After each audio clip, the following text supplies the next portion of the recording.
Good evening बेटे। मैं आपको पढ़ा रही हूँ विभिन्न माध्यमों के लिए लेखन। तो दूरदर्शन माध्यम, इसके पहले वाला पार्ट में पढ़ा चुकी हूँ। अब इसमें मैंने पढ़ाया है दूरदर्शन में प्रसारित होने वाले खबरों के विभिन्न चरण। तो विभिन्न चरण जैसे breaking news, dry anchor, phone in, anchor visual, anchor bite, live, anchor package. अब मैंने एंकर बाइट तक पढ़ा लिया था आपको पिछले वीडियो में। अब आप देखेंगे लाइव। यहाँ से शुरू करी मैं कि लाइव क्या है, किसे कहते हैं आप लाइव। लाइव यानी किसी खबर का घटना स्थल से सीधा प्रसारण।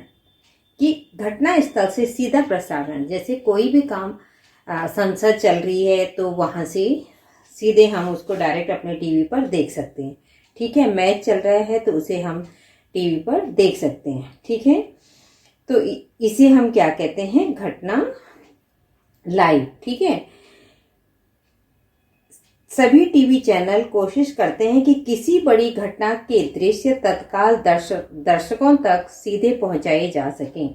इसके लिए क्या होता है, मौके पर मौजूद रिपोर्टर और कैमरामैन ओबी वैन के जरिए घटना के बारे में सीधे दर्शकों को दिखाते हैं और घटना के बारे में बताते हैं।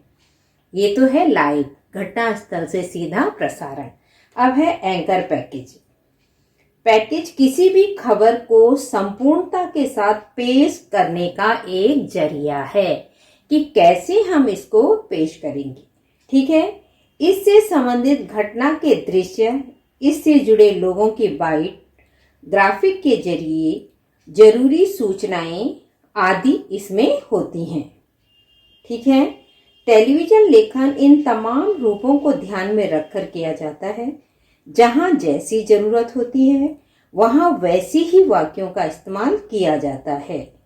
शब्द का काम दृश्य को आगे ले जाना है ताकि वह दूसरे दृश्यों से जुड़ सके।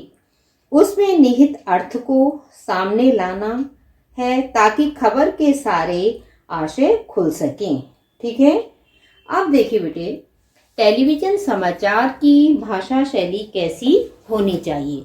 तो कैसी होनी चाहिए भाषा शैली, रेडियो और टेलीविजन की दोनों की भाषा शैली के बारे में इसमें मैं बता रही हूँ। तो टेलीविजन समाचार की भाषा शैली कैसी होनी चाहिए, भाषा सरल होनी चाहिए। पहला पॉइंट तो ये कि जो भी भाषा वो सरल हो, जिससे कि सुनने वाले आसानी से समझ सकें। वाक्य छोटे और स्पष्ट लिखे होने चाहिए कि वाक्य इतने लंबे न हो कि उसको लोग समझ न सकें। ऐसे वाक्य हों जो अनपढ़ भी हैं, निरक्षर भी हैं, वो भी आसानी से समझ सकें। क्या क्या चीजें नहीं होनी चाहिए इसमें, तथा, किंतु, परंतु व आदि शब्दों का प्रयोग कम करना चाहिए। इसकी जगह या लेकिन का प्रयोग कर सकते हैं।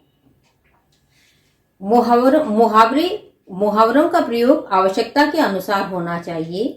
जहां पे जो मुहावरा सटीक बैठता है वहीं पे करना चाहिए। ऐसे नहीं कि पूरे समाचार मुहावरों से ही भरे हुए हों।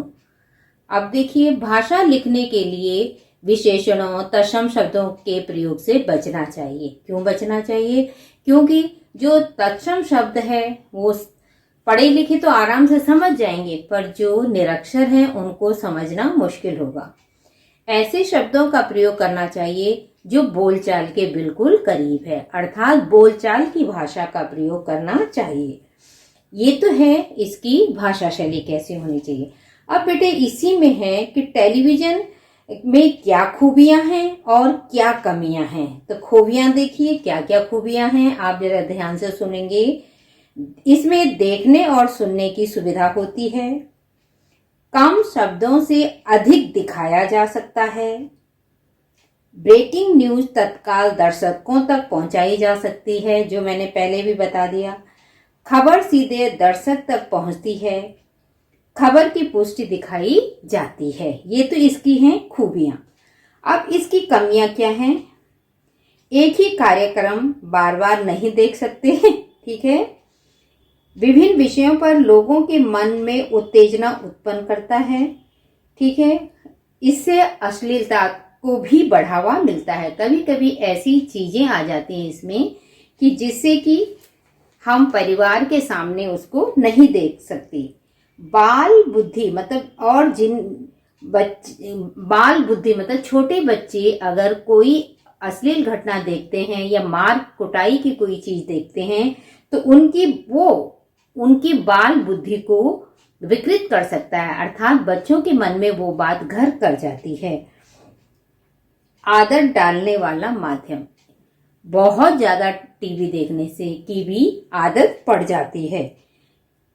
इसकी एक कमी, सबसे बड़ी कमी तो मुझे आज के समय में ये लगती है कि बच्चे खेल कूद से दूर होते जा रहे हैं, ठीक है, और होते जा रहे हैं जिससे कि उनका शारीरिक विकास नहीं हो पाता। तो ये कमियां इसमें हैं, ठीक है। अब देखिए बच्चे, जिस तरह से अब हमने ये टेलीविजन तक मैंने पढ़ा दिया, अब अगले वीडियो में इंटरनेट के बारे में बताऊंगी, फिर उसके बाद अगले चैप्टर आपके होंगे। तो एक एक चैप्टर बहुत ध्यान से आपने पढ़ना है क्योंकि ये आपके कोर्स में है।